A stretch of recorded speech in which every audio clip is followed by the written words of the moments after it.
30 నిమిషాలలో నొప్పి లేకుండా వేడికోస్ స్వయం చికిత్స. ఆవేశ హాస్పిటల్, హైదరాబాద్. సావిత్రి గారు రోజుల్లో నిజంగా వాళ్ళ చనిపోయారు సినిమాలో చూపించిన విధంగానే సినిమాలో చూపించిన విధంగా జెమినీ గణేష్ను ఎక్కువ తాగడు. అతను బ్రాహ్మణ్. అతని అసలు వైపు మ్యారేజ్ అయ్యింది. తర్వాత పుష్పగలని సావిత్రిలాగా పెట్టుకున్నాడు. పుష్పగలు అంటే రేఖా మొదలు తెలుసు అంటే సూర్యప్రభని వేదాంతరాగా పెళ్ళం ఒక తుండేది, రెండో పెళ్ళం, దాని అక్క హీరోయిన్ ఒకప్పుడు. పుష్పగల తర్వాత సావిత్రి కావాలనే జమినీ గణేష్ ట్రాక్లో పడేసాడు. అతను పగల కూడా షూటింగ్ లేకపోయినా మేకప్ వేసి తిరుగుతాడు. షూటింగ్ లేకపోయినా జమినీ గణేష్ జీవితకాలం మేకప్లోనే డ్రైవ్ చేసుకుంటూ బయటకు వస్తాడు. అందరికీ తెలుసు, అది మెడ్రాస్లో అందరికీ తెలుసు. అతను మేకప్ లేకుండా ఉండలేడు. ఆస్తుల కోసం ట్రాప్ చేశారా లేకపోతే కావచ్చు. అంటే ఆస్తి అతనికే ఆస్తుంది. అతనికి 7 కూతుళ్ళు 6 కూతుళ్ళు ఉన్నారు. డాక్టర్లు, ప్రొఫెసర్లు అలా పనిచేస్తారు. అతనికి ఏం లోటు లేదు. ఆస్తి కోసం కాదు. అతను ఒకసారి ఒకటి అయిపోతే ఇంకొకటి. ఇప్పుడు కొంతమంది స్వీట్స్ జిలేబీ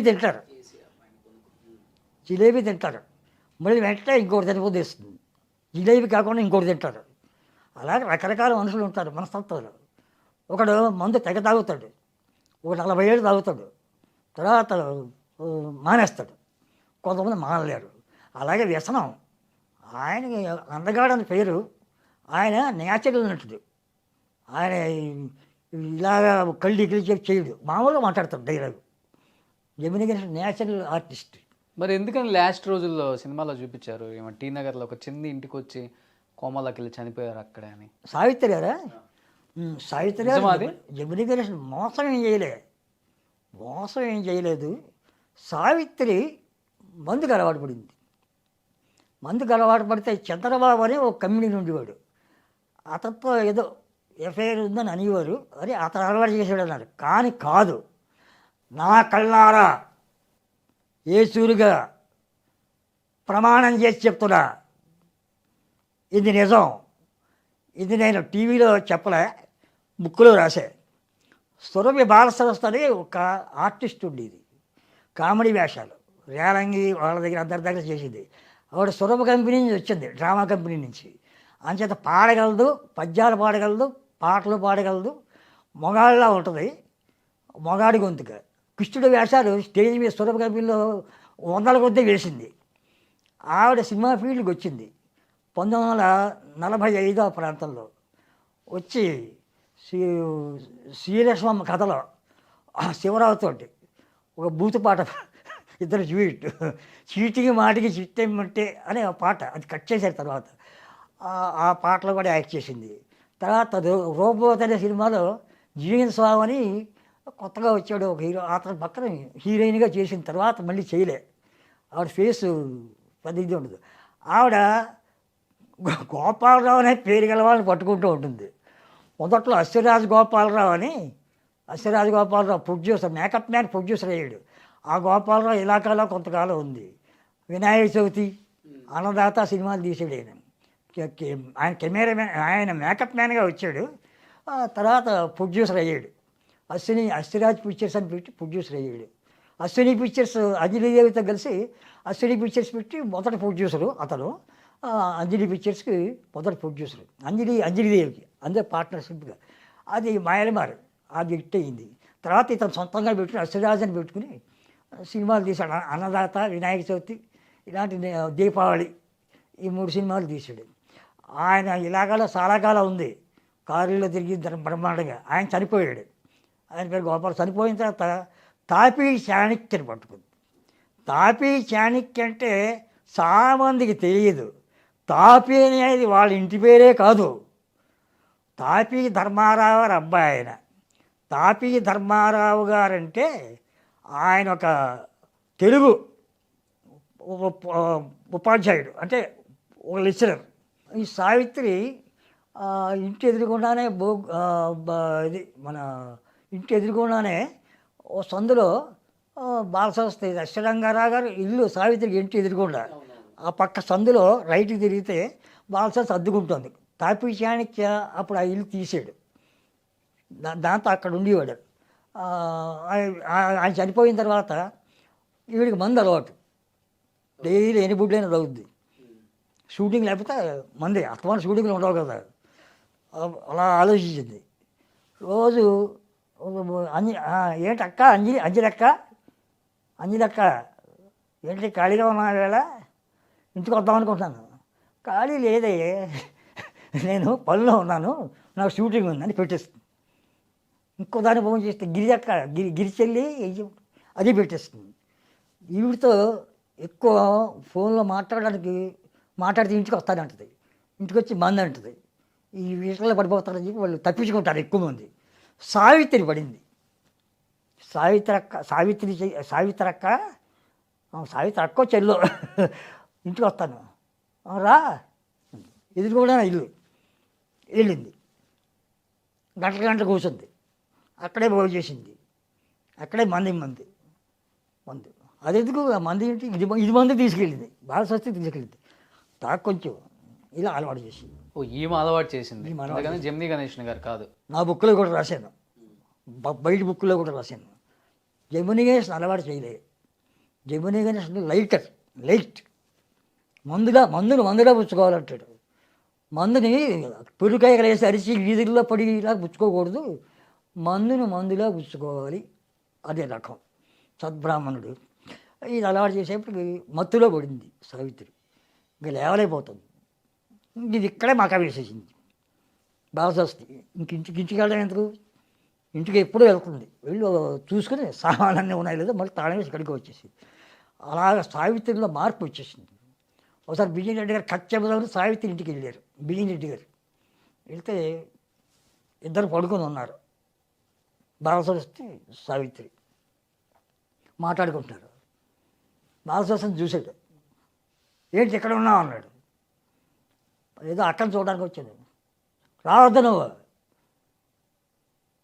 మీ అక్కని చూడడానికి, సావిత్రి అక్కని చూడడానికి రావద్దు, అది మహానటి, వెళ్ళు, లేకపోతే బయటికి పంపించేస్తాను నేను అని కేకలేసాడు. ఇది కూడా నాకు తెలుసు. వెళ్ళిపోయింది.